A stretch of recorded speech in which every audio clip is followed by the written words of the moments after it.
আসসালামু আলাইকুম গাইস, কেমন আছেন আপনারা? আশা করি ভালো আছেন সবাই। আমার ঘরের পিছনে একটা বিশাল গাছ, এই গাছটার নাম হচ্ছে হিজল গাছ। তো হিজল গাছ অনেকে ভয় পায়। তো এই গাছটার বয়স হয়েছে প্রায় 300 বছর।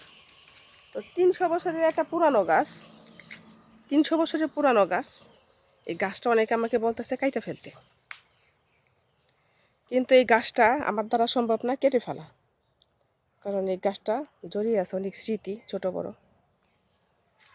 এই গাছের সামনে বসে থাকতো আমার বাবা, এখানে বাড়িঘর বানানোর আগে পাটি বিছাইয়া তারপর চোখের হাওয়া খাইতো।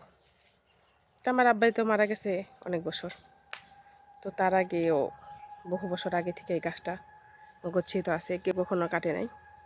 তো আমার দ্বারাও সম্ভব না গাছটা আমি কেটে ফেলবো। গাছটা একটা প্রাকৃতিক দৃশ্য, গাছটা থাক, সমস্যা নেই। গাছটা আমাকে কোনো ক্ষতি করে না, কিন্তু অনেকে অনেক কথা বলে গাছটা নিয়ে, কিন্তু আমার চোখে কখনো কিছু পড়ে নাই।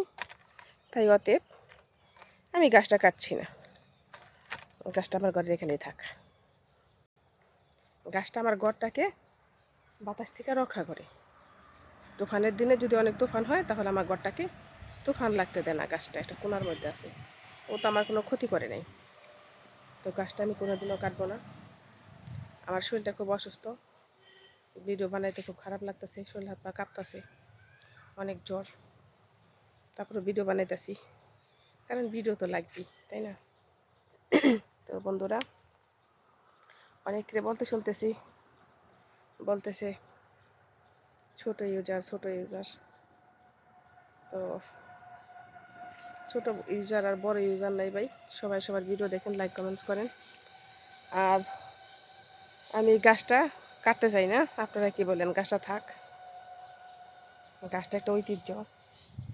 তবে আল্লাহর কি শান, এই গাছটার পাশেই জন্ম নিয়েছে একটা দুইটা কদম গাছ, একটা দিকে দেখেন।